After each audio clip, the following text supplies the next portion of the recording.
Oke. Assalamualaikum warahmatullahi wabarakatuh. Alhamdulillah kita bertemu lagi dalam pembelajaran kimia. Kita akan lanjutkan beberapa pembelajaran dari yang dilanjutkan dari minggu sebelumnya. Kemarin kita belajar tentang konsep mol dihitung dengan partikel ya. Tapi sekarang kita akan belajar tentang konsep mol dihitung dari gram. Karena kenyataannya dalam kehidupan sehari-hari kita sering menyatakan jumlah zat itu dalam satuan gram. Sedangkan dalam perhitungan kimia atau skimetri, zat-zat itu dinyatakan dalam mol. Nah, bagaimana merubah gram ke mol? Nah, kita perlu yang namanya massa molar. Apa itu massa molar? Adalah massa dari satu mol zat. Nah, tentunya satuannya pasti gram per mol ya. Dimana tiap zat kan beda-beda ya, ada unsur, ada senyawa ya, ada atom, ada molekul ya. Nah, massa molar tiap zat masing-masing ada. Kalau dia unsur atau sebesar AR, massa atom relatifnya, ini satuan gram molar. Tapi kalau dia senyawa, maka massa molarnya sebesar MR-nya, satuan gram per mol ya. Nah, kita udah tahu kan air itu massa atom relatif ada di tabel periodik masing-masing unsur ada ya, ada massa atom relatifnya.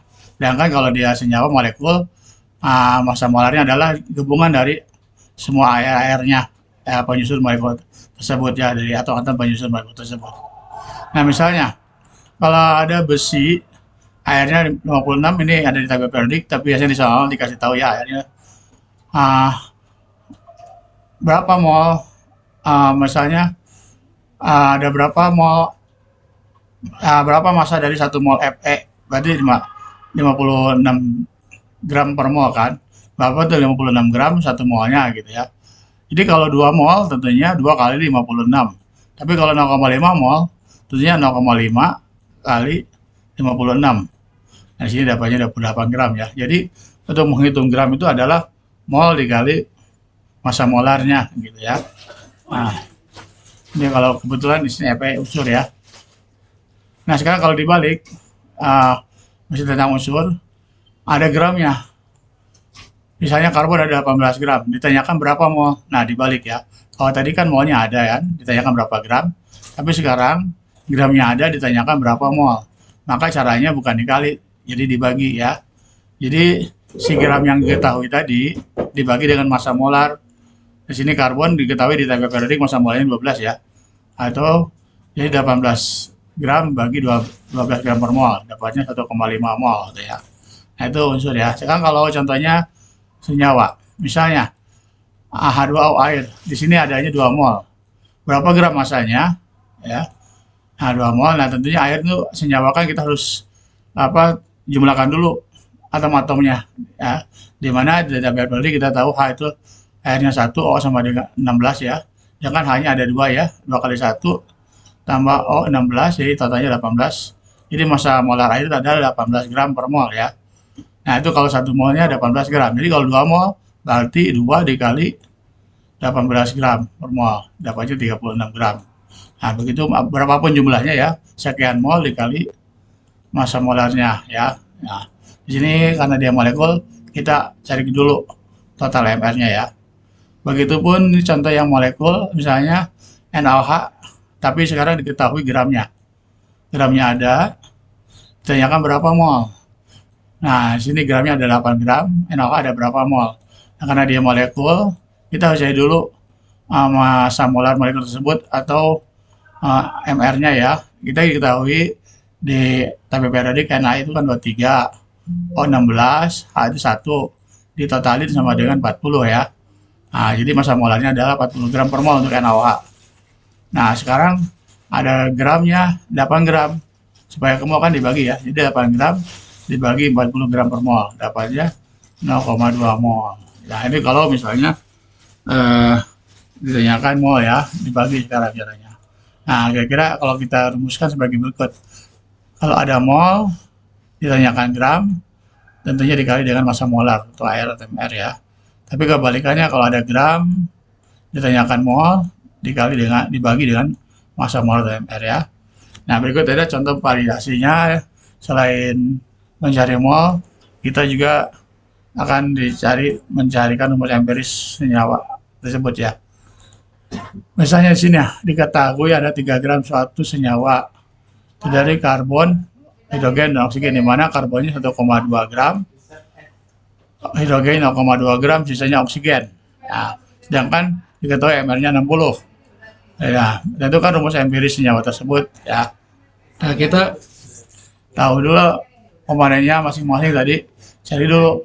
Kan totalnya 3 gram, karbonnya 1,2 gram, hidrogen 0,2 gram. Tentunya sisanya oksigen adalah 3 gram dikurangi 1,2 tambah 0,2 ya.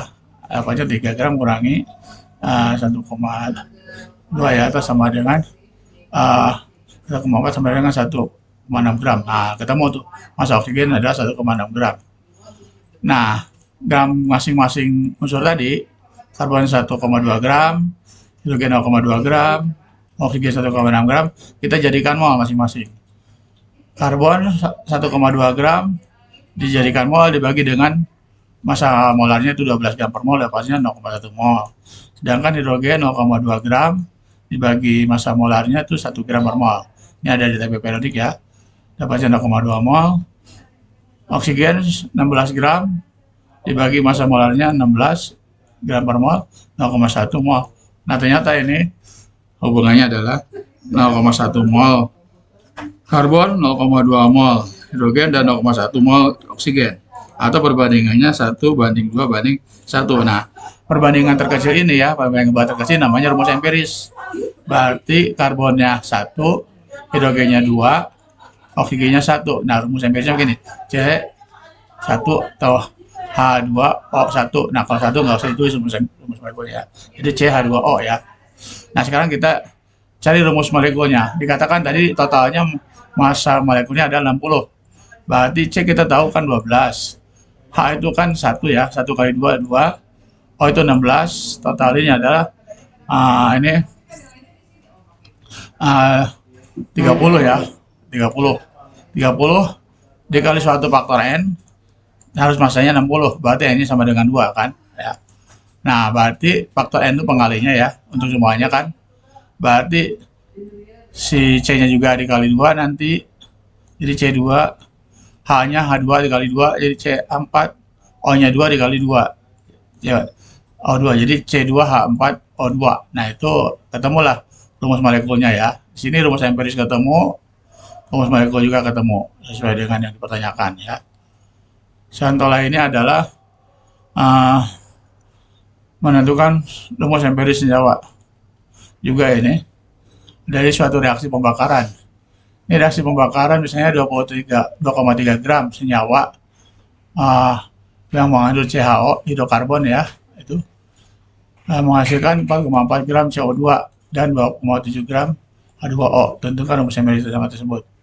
Nah, kita cari dulu di sini yang diketahui 4,4 gram CO2 ini dan 2,7 gram H2O ini.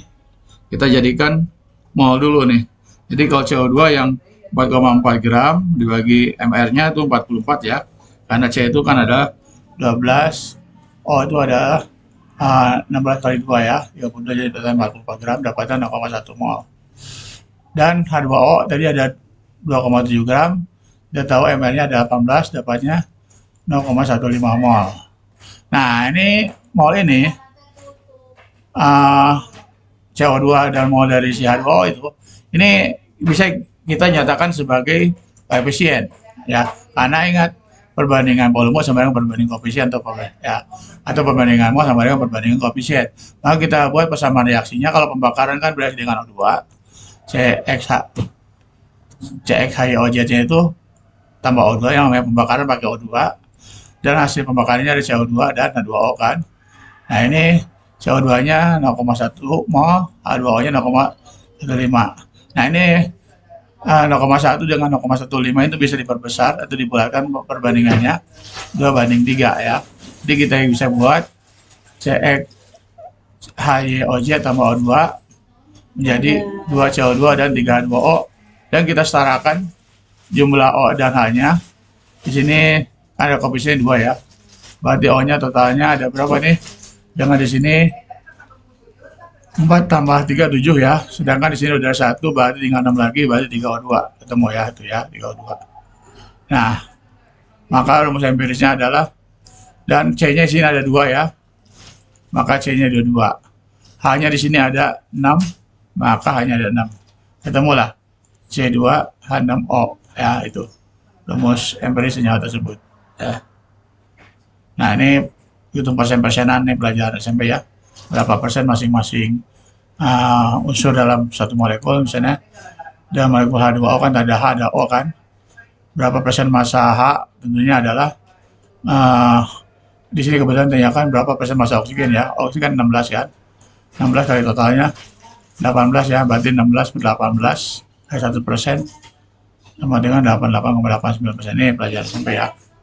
Nah, itu berikutnya ada latihan 3. Udah Bapak postingkan latihan 3 di Classroom ya. Silakan kalian salin soalnya dan kerjakan sesuai dengan contoh yang tadi ya. Mudah-mudahan bisa mengerjakan di rumahnya masing-masing ya. Sampai ketemu lagi. Assalamualaikum warahmatullahi wabarakatuh.